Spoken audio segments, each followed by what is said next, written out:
morning. How are you going? I'm in the group a little bit earlier than normal this morning because I've got to take my dog out to the dog park for a walk. I've found out that he's a little bit stressed and he needs a little bit more time out walking and exercising. So that's good for him, it's good for me, except it is a bit cold and rainy today, but that's okay.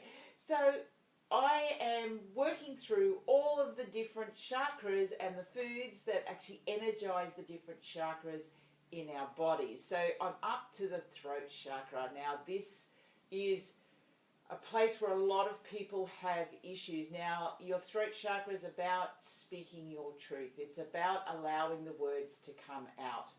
And if you're someone who continually suffers from sore throats, issues within the thyroid, lips, nose, ears, all this area of the upper head, if you're always getting colds and all of that, then quite often there's a blockage within this energy portal.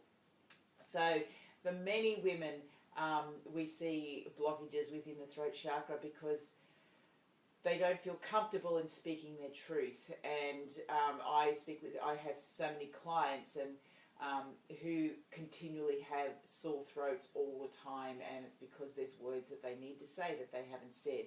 So we're going to talk about that a little bit more today and what we can do from a food point of view and a nourishment point of view to actually help to clear that particular chakra. So as I said, this is within this area, and if you've struggled with your thyroid or you're struggling with metabolism, quite often it's going to be sitting within this chakra.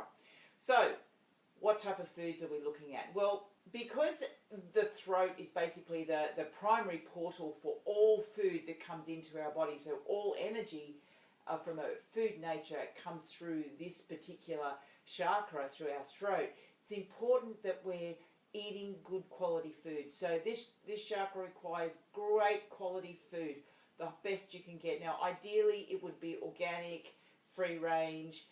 If you can't afford organic, maybe pick some of the foods which are highly sprayed and do those ones organic. The other ones that have skins and that on them that you can remove, well then you can have them as the conventional.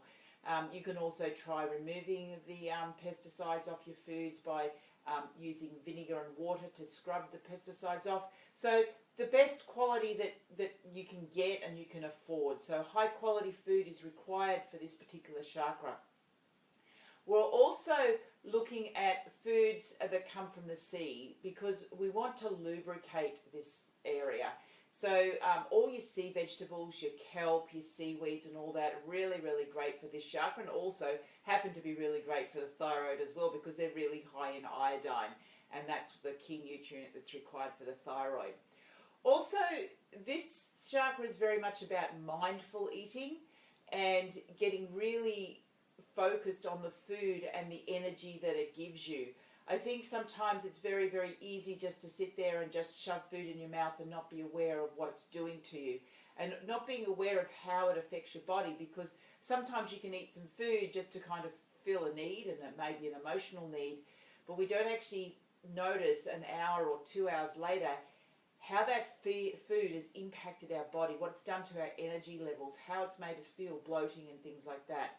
So it's about being very mindful in what you're eating, and that's also taking time away from your desk and doing things to eat. So rather than eating lunch at your desk, actually taking time away, ideally going outside into nature, into some fresh air, and eating your lunch and being mindful, and actually notice the flavors, the taste, the textures, all of that as you eat.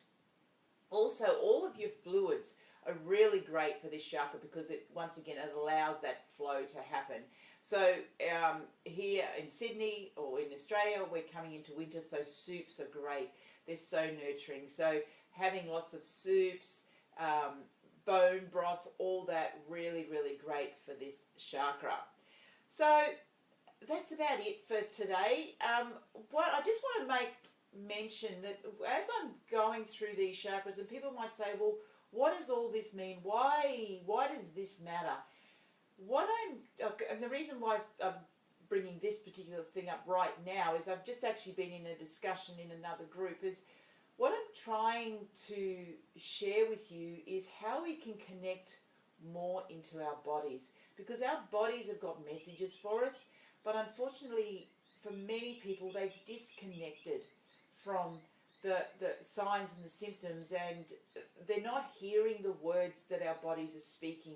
So one of the reasons why I've been doing these chakras is to get people reconnected back to the energy part of your body rather than the physical part.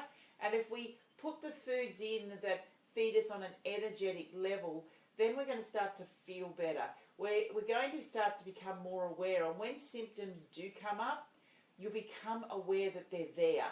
And then you can address them. But for many people, they're living a life of what seems to be normal with all of these symptoms, and they don't know anything different because it's so long since they've really felt well. Their version of well is not really optimal health.